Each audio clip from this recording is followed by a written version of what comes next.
All right. Today, I'm delighted to have Dan Archer. Dan is managing partner at Cactus, Europe's leading agency growth consultancy, and he specializes in helping agencies with their own marketing, which is a topic we haven't talked about on the podcast before. So I'm really excited about getting into some of the weeds with Dan and getting his advice. Now, Dan runs a new business mastermind program for Cactus and was also recognized as one of Beamer's top 100 most influential people in digital and tech in 2021 and for business development in 2020 and 2021. So we really do have an expert here. So welcome, Dan. Good morning. How are you doing? I'm good. It's so great to have you on here. Good. No, thank you. It's great to be here. It's yeah, hearing that kind of intro always makes me kind of go like, oh my God, no, still Was got, that really me?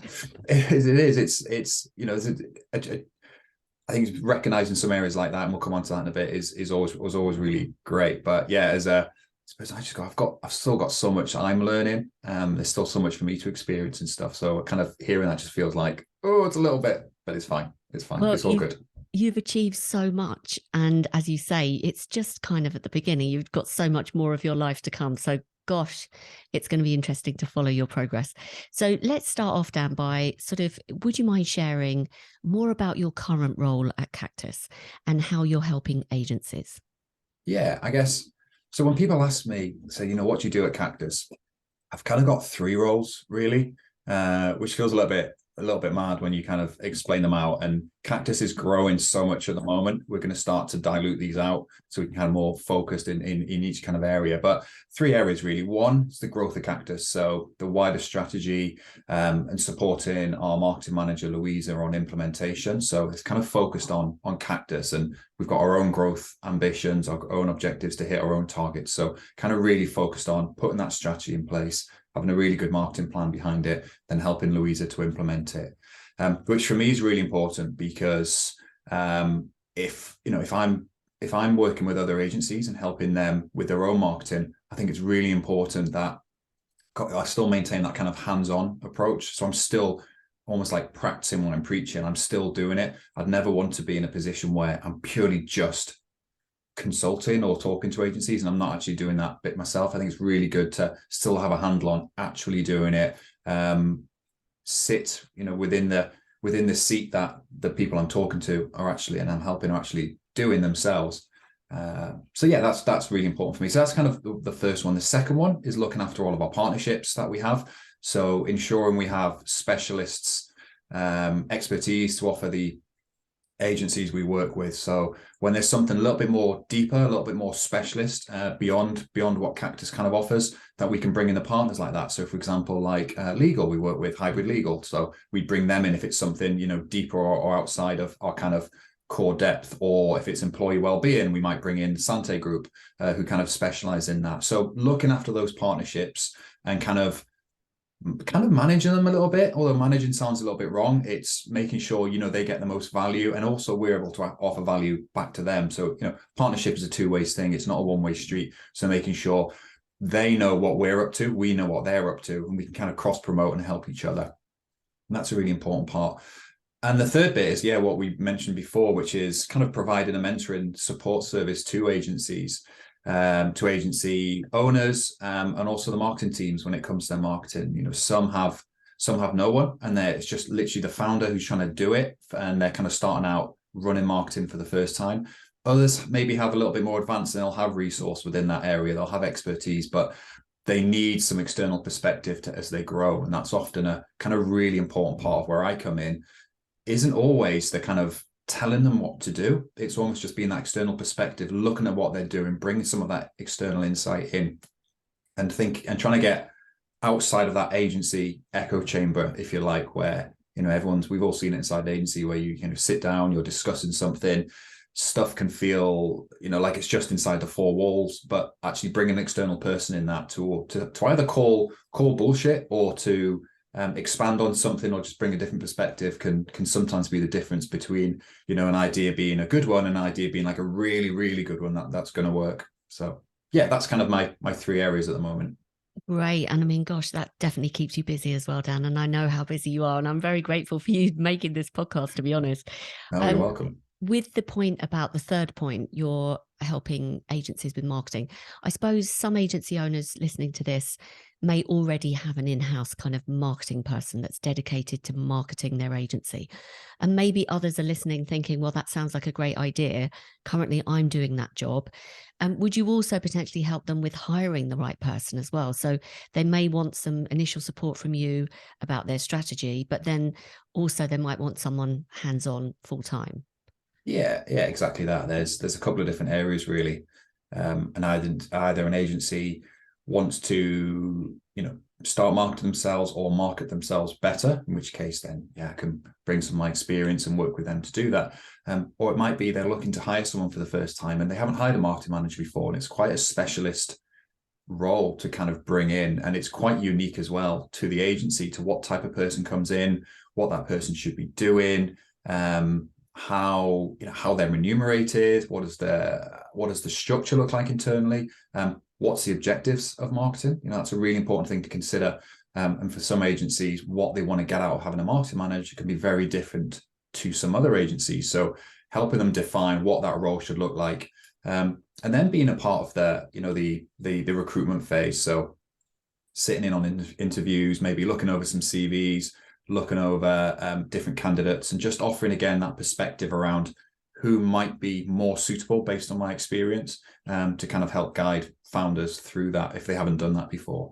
And then out the other side, hopefully when you've found the right candidate, they've come in, helping to onboard them again. If the agency hasn't had a marketing person internally before, they're probably going to be quite unsure about how do they onboard that person, what does the first 90 days look like, what should their initial priorities should be. The ambition sometimes can be almost to do too much at once, and they come in and trying to do too much, so just putting a little bit of pace behind that, but just tapering it a bit so it's channeled in the right way, and the efforts are going into the right things at the right time without trying to do everything within 90 days, because that's just not possible and it's going to burn out. We know marketing's a long-term thing. It's a consistent thing that you invest in on the long term. So certainly that kind of initial upfront, the recruitment and then the onboarding is a really important part. Yeah, for sure. Just out of interest, Dan, something's just occurred to me. If someone's listening to this again and perhaps they don't have a dedicated new business person or a dedicated marketing person, is there a case where sometimes that is the same person, or in your experience, do you find that they're always kind of separate functions? For me, and you might get different opinions depending on who you talk to, but for me, they're two separate things. So a marketing and a new business, or a marketing and sales person, they're two separate roles. And the reason being is a marketing person is focused on taking the proposition to market, identifying the target audience, building an early stage pipeline, which then can qualify and move through. And it's at that point then the sales or the new business person takes over, because that's a very specific job. Marketing serves a very specific job, and the sales and new business part is very specific too. And I don't believe the same person can do that, because they're two different skills.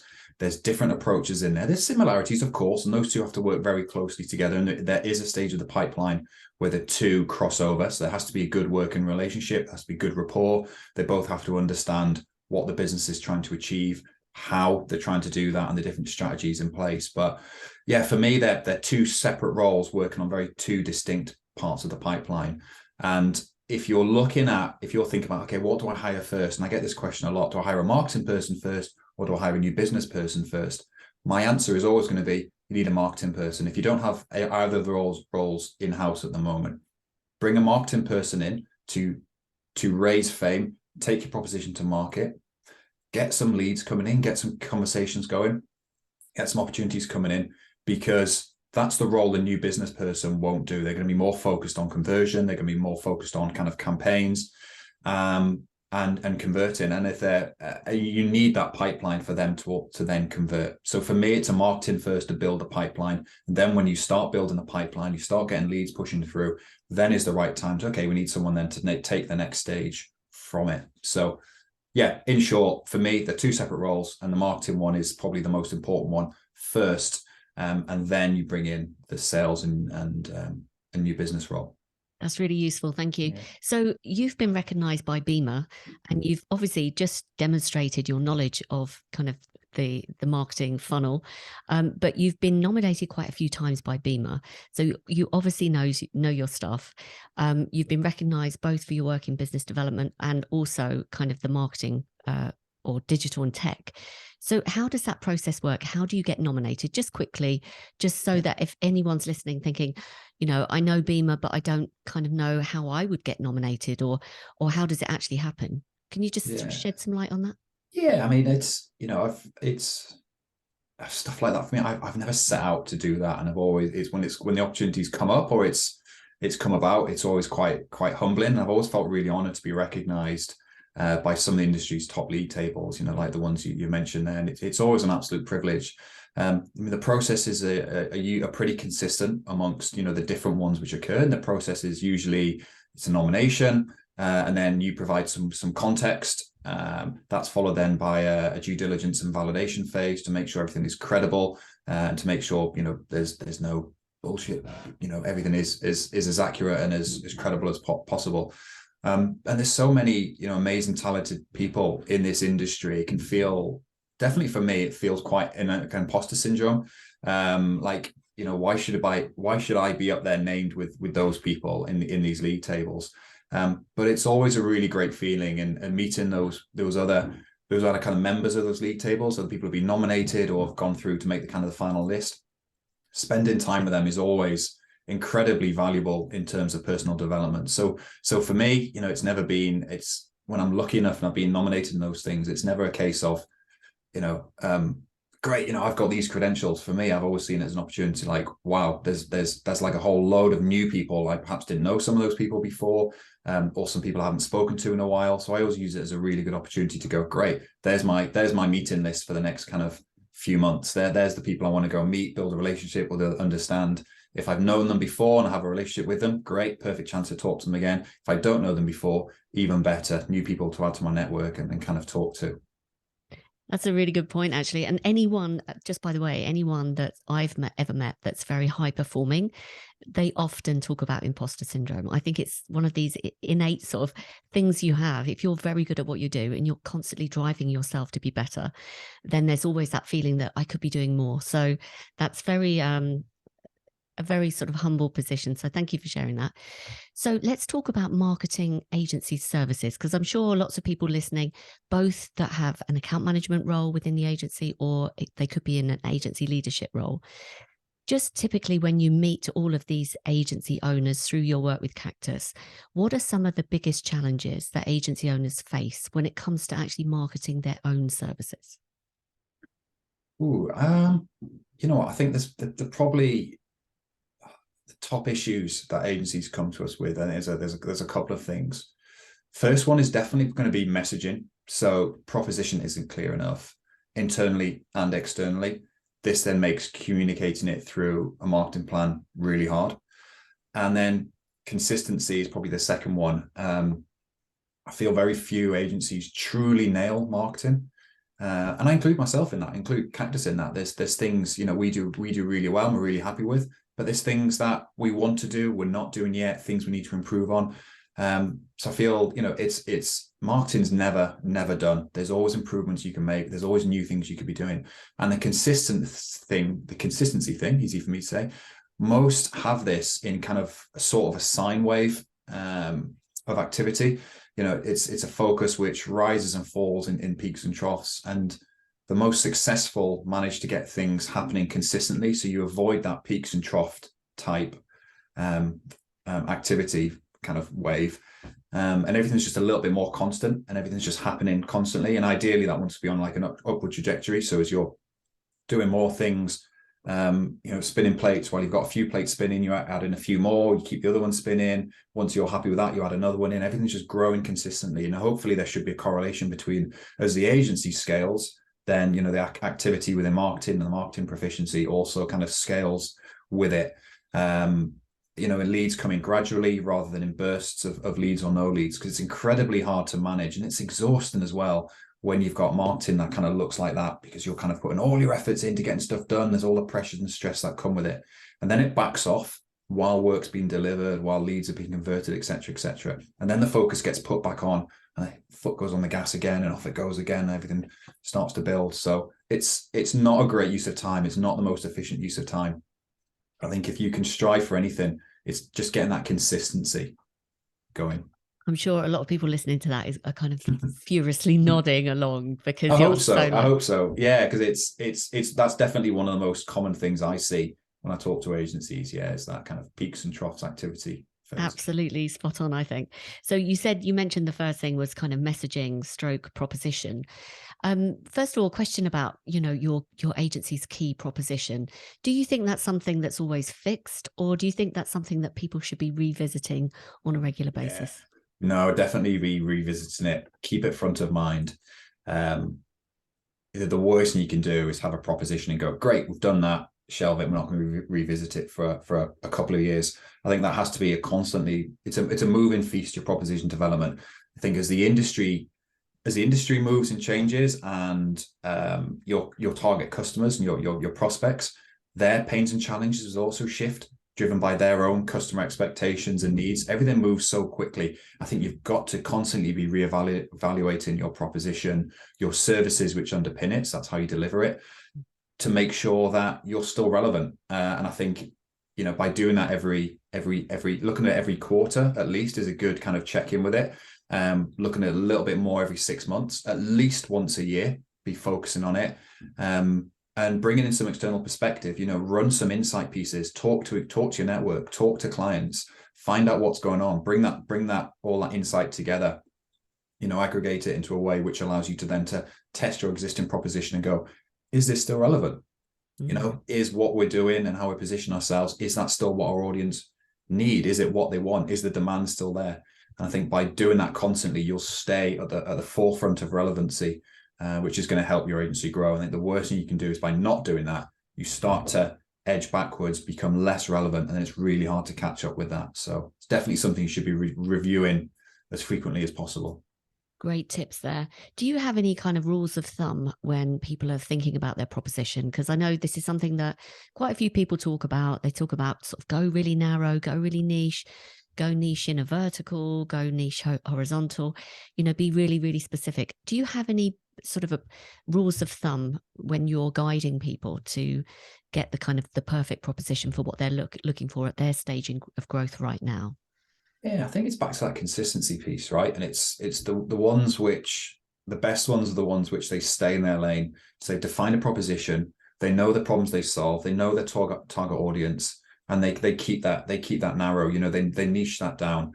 The niching is what's going to be most valuable and successful. I think we're seeing a shift in the industry where the generalists are less in demand, and brands, businesses, whoever your target audience is, they're going to be looking for specialists in key areas.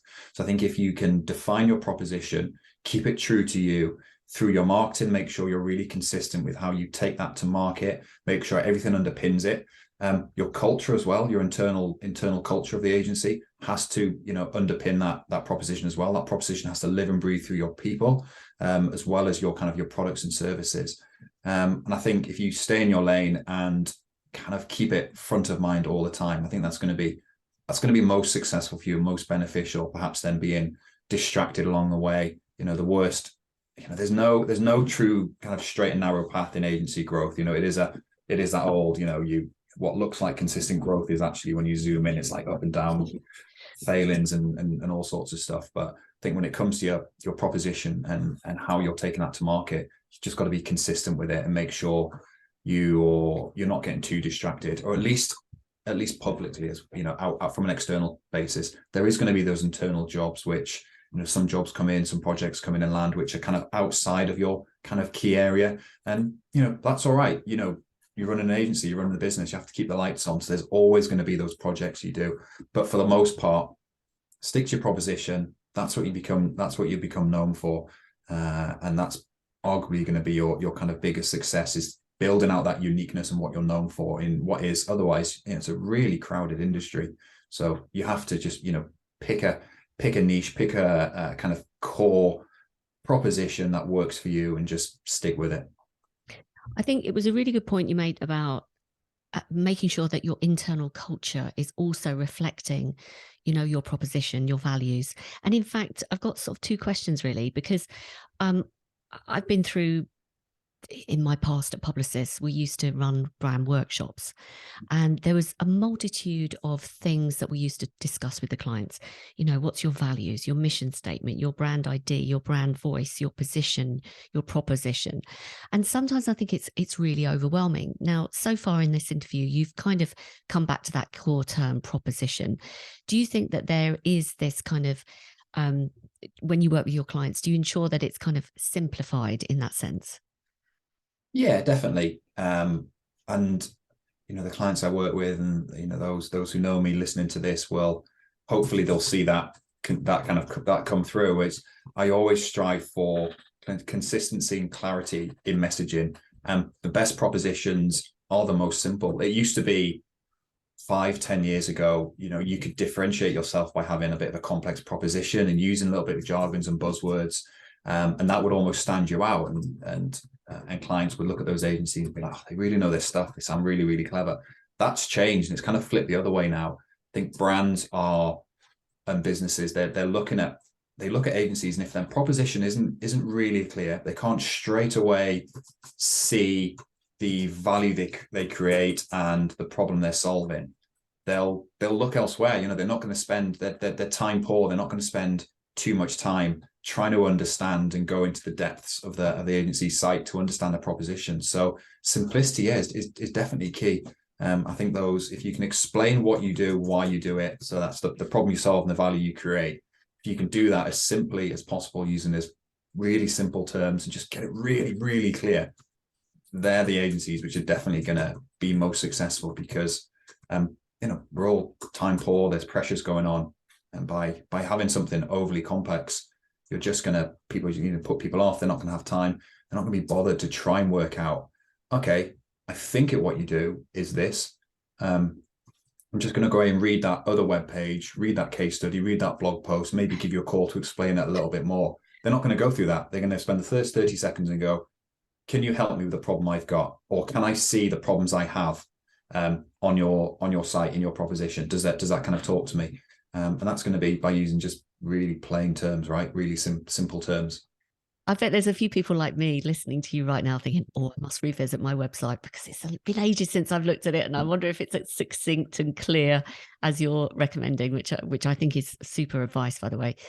On this theme, Dan, can you share some of the most successful strategies for marketing your agency right now? Okay. I think the best ones are, as I said before, the ones who stay in their lane and stay true to the proposition. So everything comes back to it. So making sure whatever they're doing, from any content or any activity, is considered, and the positioning is considered, how they want to be perceived, keeping the target audience in mind. So thinking about, okay, who is our target audience? Have we got that defined? Do we know what type of business they're in, what type of role they're doing, the pains and problems they probably have? And then making sure anything we do talks to them and answers them, doesn't get distracted by kind of all the other ideas or thoughts that are going on. Just really keep it, who are we talking to, and does it communicate to them who we are and what we do? So keeping it really simple and staying in your lane is one thing. I think the other one is probably the agencies who are really focused on relationships. So this seems, everyone goes, oh, it's always relationships, it's always referrals, but it is the most successful one at the moment. We're seeing referrals, engaging their network of either clients. So that might be active, it might be lapsed, or might be dormant, and using the network they've probably spent considerable time, money, and effort curating for commercial gain. And not many people use their own network, their personal network, or their business network effectively enough. Most people will spend 50 quid a month maybe on LinkedIn. They might spend a little bit more on having Sales Navigator. They might be posting a lot, building up their personal kind of brand profile, their identity, their reputation, call it what you will, creating the network, connecting with people, building up and up. But how are they actually then using that to drive leads or referrals back into their business? I think I've seen agencies scale really consistently year after year on just this strategy alone. And it's worthwhile investment, but it does really require everyone in the business understanding what we mean by referrals, who a target referral is, how we ask for it, how we make it, how we then track it and follow through with it. So everyone has to be bought in and understand it. But I think it's not just for the founder and the marketing person to do that. There's much wider cultural input into that. But yeah, referrals and using your network is a huge thing at the moment. And some of the best agencies who are scaling are doing that really well and not doing much else, to be really honest.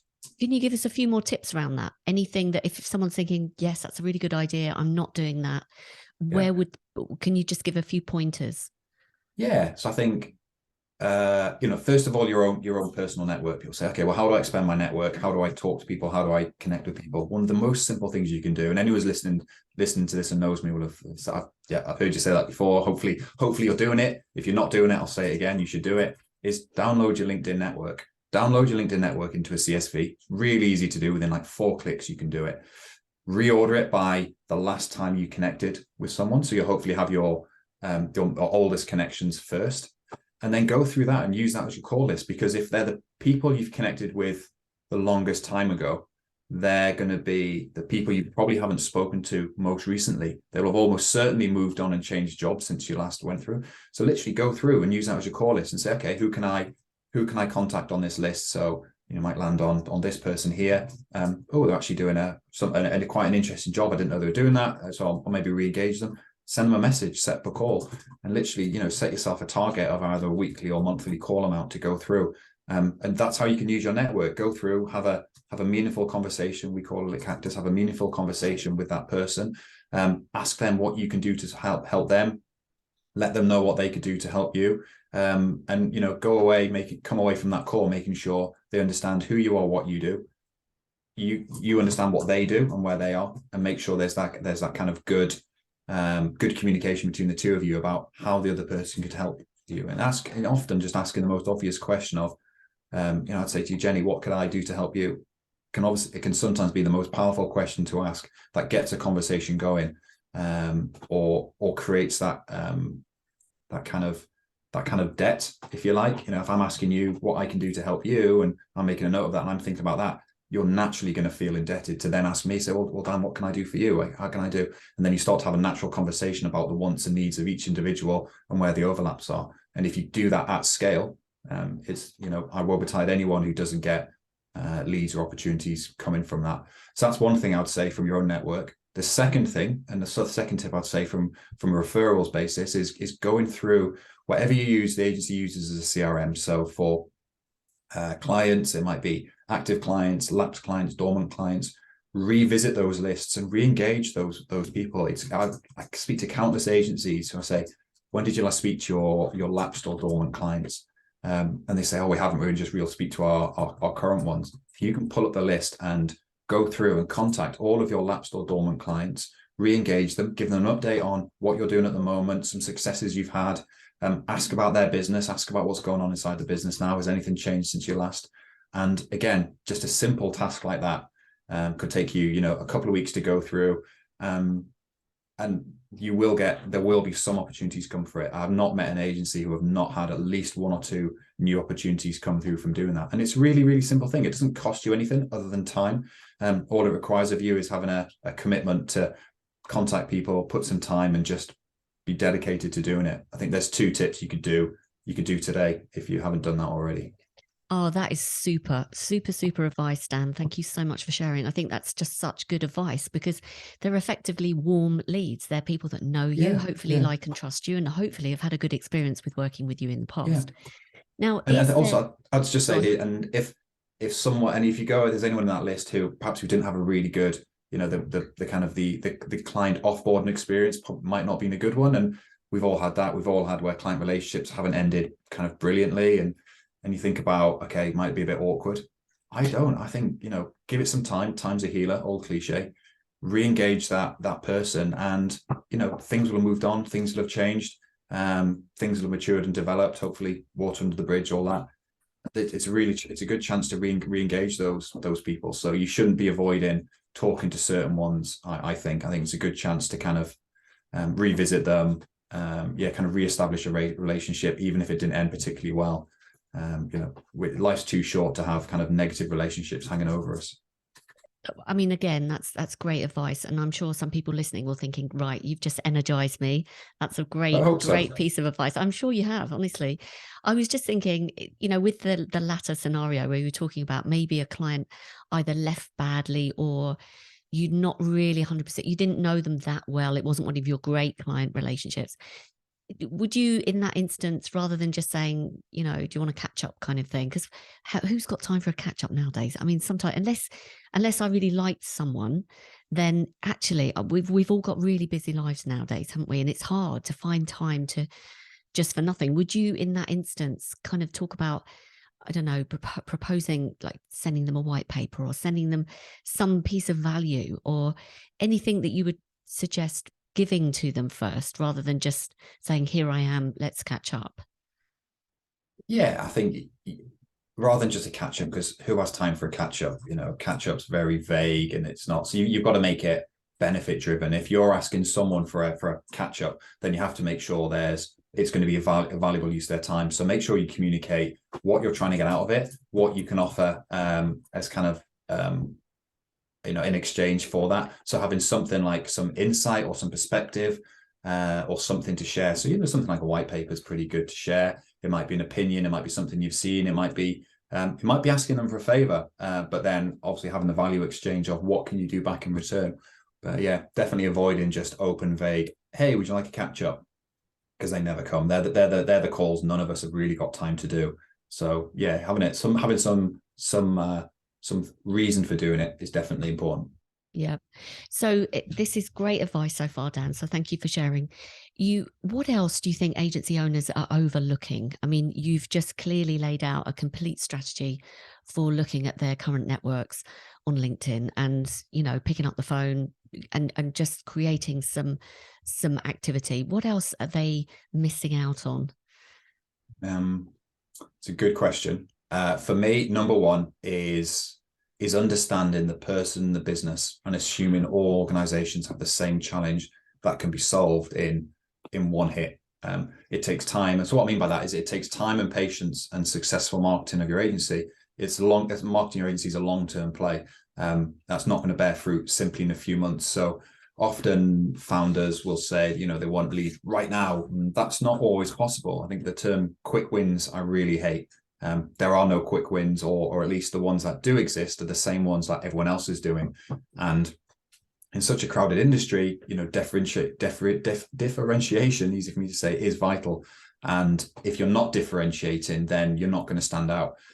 So understanding the person, the business, and the challenges they have is going to be really, really important, because that allows you to contextualize what it is you're talking about. It allows you to be really targeted with your messaging, with your marketing tactics, and you're making it relevant to the person you're talking to. I think the biggest turnoff for many brands when agencies contact them is they contact them with such a broad opinion or perspective that it captures all, but it's relevant to none. But I think if you can really focus that in and cherry pick who your prospects are, do a little bit of due diligence on them, try and have even if it's just some assumptions you make, if you can at least have those assumptions and manage to get a call with them or talk to them, then you can validate those assumptions. If they're right, great, you're on a great conversation. If they're wrong, it's like, okay, so if this is wrong, what is right? Where does it go? And most clients, when you talk to them, or most prospects, when you talk to them, will kind of correct you or shape you. And that's all insight, right? That's all insight, which is helping you. If you made an assumption it was wrong and a prospect is correcting you to what their problem actually is, or the nuances in their business which affect it, brilliant. I hope you're writing this down, because this is your brief to respond to. This is what you go away, think about, and come back to them and say, look, that problem you told us existed. Here's what we think our solution is. Here's what you should do. Here's how you go about it. So yeah, understanding the business or the individual and assuming everyone's kind of the same is a big no-no. I think you need to really focus that down and have a really targeted plan. Great advice. So take the time to do a bit of research and due diligence rather than kind of just picking up the phone and going for it. That's good advice. Do you have can you share any examples of agencies that you think are leading the way? And if you don't want to mention names, perhaps kind of some best practice examples of agencies that, are really leading the charge. Yeah, I think there's so many agencies who do it really, really well. and I think, as I mentioned before, they are the ones who are focused on building relationships with clients, um, understanding prospects, pains and needs, asking questions, getting insight, rather than doing kind of, the broader kind of hit and hope stuff. They're focusing it down, they're niching it down. They're also the ones who have a really good referral plan in place, and they use their networks, and everyone in the agency understands it. There's good internal communications, and they're really focused on building the right relationships with their prospects, and understanding that they're probably not going to win a brief within the kind of the first couple of conversations. It's going to take a little bit of time to build up the trust, build up the integrity, kind of prove and validate their worth and their knowledge. So it takes a little bit of time, and it goes back to my point earlier about marketing isn't just a quick win. It's not something you can just turn on a tap and start winning work straight away. It's going to be something which you do consistently. It has a focus to it, and yeah, I think by doing those two things, I think they're the agencies which are doing the best at it. And there's so many who are doing it great. I certainly won't want to kind of sit here and name check individuals, because there's so many who are doing it brilliantly. But there's also, on the flip side, there's also agencies you see doing stuff, and I see it all the time on LinkedIn, or I get an email or in conversation with them, and I just in the kind of the kind of back of my mouth, I'm going, oh, they could have done that so much better, or that could have been, or why aren't you doing this? And that often forms the conversation. I'm a massive oversharer when it comes to marketing stuff. So any agency I'm talking to, if there's something I think they could be doing better, I'm normally saying, have you tried this? Have you tried this? Have you tried this? Which I'm probably doing myself out of, out of some future consulting opportunities there, because I'm giving everything away now. But yeah, I think there's so much right in the industry, but there's so much not going right. But equally, agencies have to figure this stuff out on their own. They have to experience it, and they'll do stuff which won't work, and they'll do things which isn't great, and they'll learn from it, and then hopefully they start developing to things, and they find the thing which works for them, and they kind of hopefully go in that direction. If it's any consolation, I do give a lot of way for free, and I just think there's karma there. I think there's enough business for everyone, and helping people, because I know that you have a genuine want to help people, and that comes through in spades. And I think if you do, I think it's great that you help so many people. I'm curious to know your thoughts on agency owners that perhaps have seen other agency owners becoming kind of quite personalities in their own right on LinkedIn, becoming thought leaders. Like Stephen Bartlett, for example, is a classic example, isn't it, of someone who rose to the top, brought his agency with him. Gary Vaynerchuk, another, he's leading VaynerMedia. They're the ones that were at the forefront.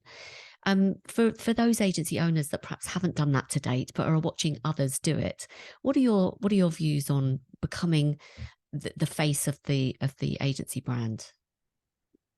I think you have to do what's right for you, and what feels comfortable.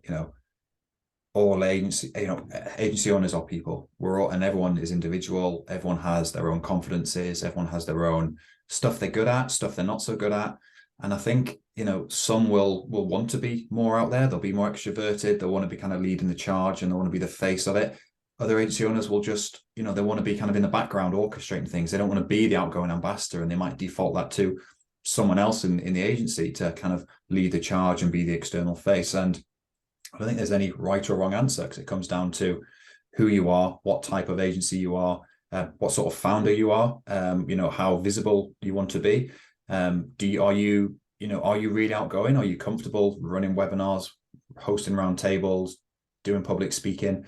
To some, that comes naturally, and they're really happy to do it. Others, it absolutely terrifies them, the thought of doing that. And yeah, I don't think it doesn't think it matters too much. I think marketing your agency is really, really unique to you and your agency. I call it the marketing fingerprint. And what's right for one agency isn't always right for another. Your successes will be different to others. They'll occur within a different time frame. And I think if you use your strengths, you play to your strengths, you keep things simple, you focus on building your own marketing up consistently over a period of time, and avoid trying to do everything at once and do it in stages. I think keeping it true to what your agency is about, what you're about as a person, your proposition, your culture, all these different factors. And I think that all makes up your individuality, your uniqueness. That's your marketing fingerprint. And I think it's that uniqueness which will actually make people notice you, whether or not you're some outgoing, voice building a huge personal brand, or you prefer to sit back in the background and just kind of orchestrate things. Again, some of the best agencies I know are run by agency owners who are quite introverted. They sit in the background orchestrating things, and the agency wouldn't be as successful without them doing that than it would be if they were outgoing at the front, doing all the talks and being the face of it. So yeah, I think it's whatever's right for you as an individual in your agency. Great advice again, Dan. I agree with you. I think if it feels too uncomfortable, don't do it, obviously, and do what's working well for you.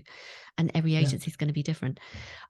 Just a side question, really. We're heading into what looks like recession, and there's kind of a bit of a differing economic climate. And we're recording this just in the mid-November 2022. Any kind of advice or any questions? First of all, are you hearing back from your agency owners that there's any change in client activity yet? What are you hearing from everybody? Is there a little bit of anxiety around this? I think some are naturally concerned and are more cautious than others. But equally, for every one which isn't, you've probably got three which isn't experiencing that. And I think the reason for that is we've been through a massively uncertain and turbulent last couple of years, at least.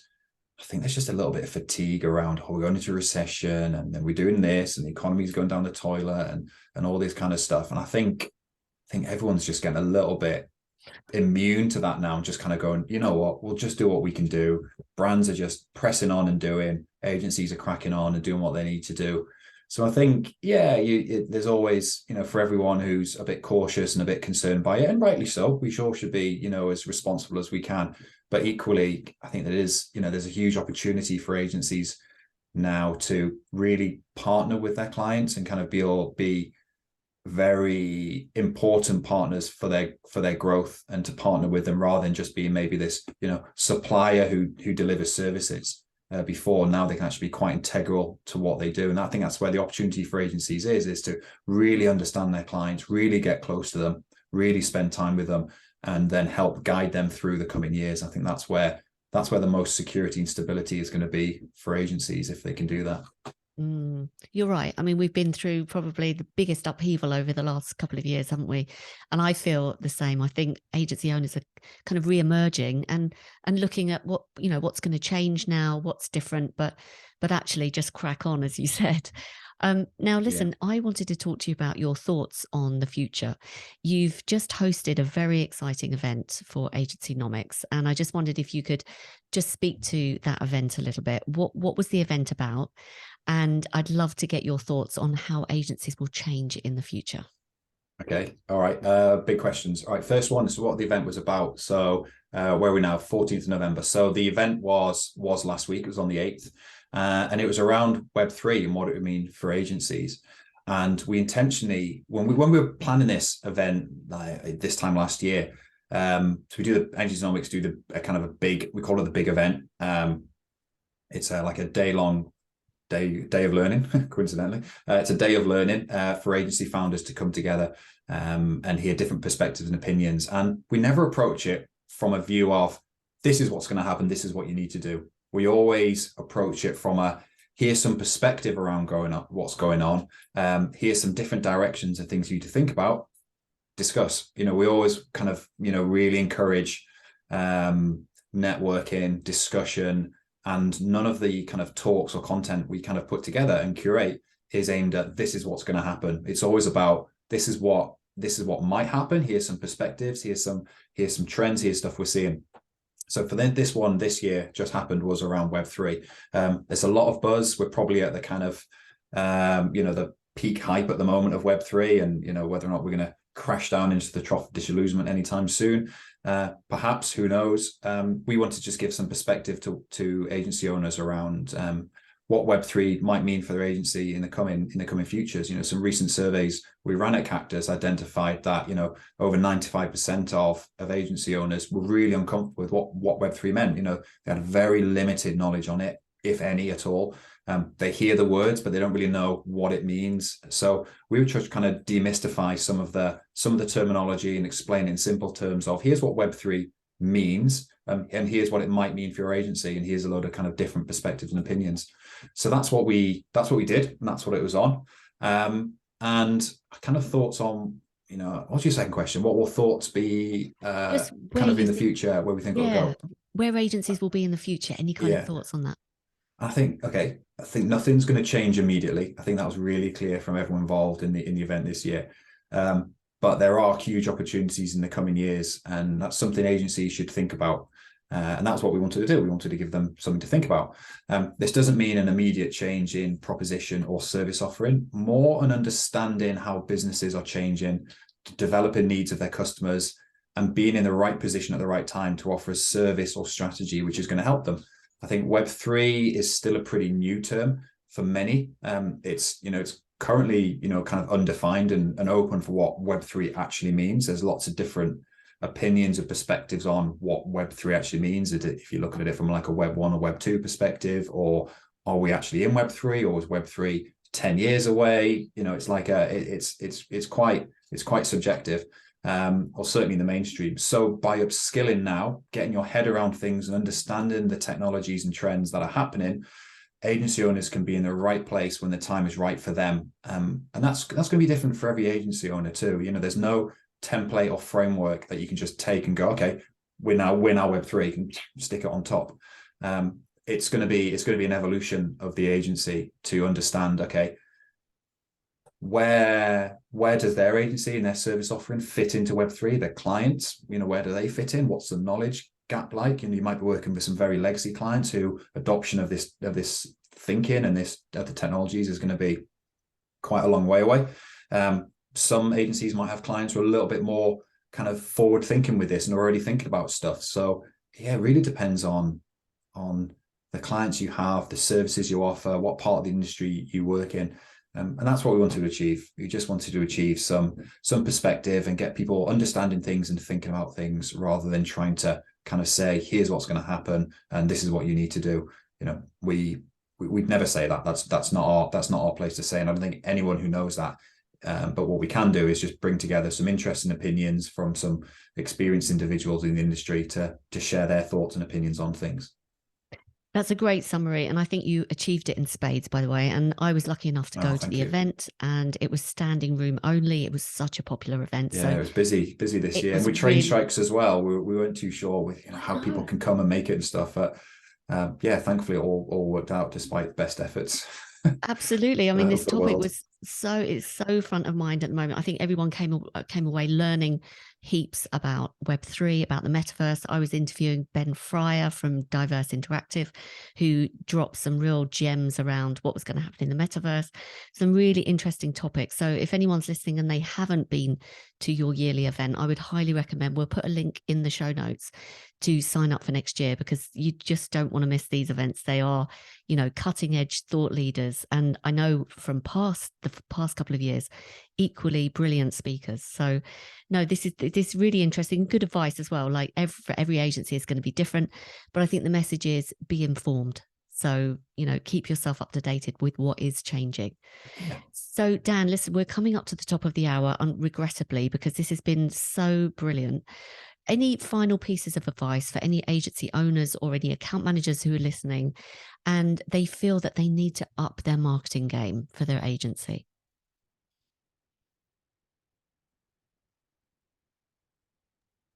Yes. So, sorry, momentary lapse, momentary Mac freeze there. Could you just repeat the question, Jenny? Absolutely. Yeah. Any final pieces of advice for agency owners or anyone in the senior account management role who have been listening and feel that they really need to up their marketing game for their agency? Yeah, I think use your strengths, keep things simple, and focus on building your marketing up consistently over a period of time. I mentioned it before. Avoid trying to do everything all at once. Do it in stages, but above all, keep it true to your agency, your proposition, and your culture. Make it about you. Don't try and replicate what others are doing. Define what's right for you and build on that. I mentioned your marketing fingerprint, and that's really what you want to do. Is you want to create your marketing to successfully drive leads into the business, to grow the business. And it's not just from a view of growing in leads and stuff like that. You know, agency marketing isn't just about driving new leads in and growing pipeline. That's a massive part of it, clearly. But it's also about how you market and how you position the agency to attract the best talent and to work on your own employee value proposition. So yeah, do what's right for you. Stay focused on what you're trying to achieve. Focus on your own objectives and your own targets, and yeah, don't be distracted by what's going on there, because there's a lot of noise out there. There's a lot of hype and stuff. So yeah, just focus on what you're doing and just keep it true to you. What sage advice. Thank you, Dan. Listen, if anyone wants to talk to you about either your consultancy services around marketing and new business, maybe joining one of the mastermind groups for agency owners for Cactus, what's the best way of getting hold of you? I'd say best thing is, follow Cactus on LinkedIn, because we share loads of stuff on there. If you're an agency founder, an independent agency founder, apply to join Agencynomics, the community. There's loads of great stuff going on there. But other than that, I'm pretty active on LinkedIn, so you can find me on there. Just be prepared to have a kind of introduction conversation. As I said, network's really important, so I try and maintain a really warm network with everyone I know. I don't like cold connections, so as long as you're open to having a quick conversation to introduce one another, then perfect, connect away, and I'll speak to you on there. And that was a good tip, actually, keeping your LinkedIn network very close as well. Yeah, keep it trimmed. Yeah, keep it trimmed. Yeah, love it. Dan, thank you so much for everything that you've shared. This has been really invaluable, and I can't wait to publish it. So thank you so much. You're so welcome. Thanks a lot, Jenny. Really good chatting to you too.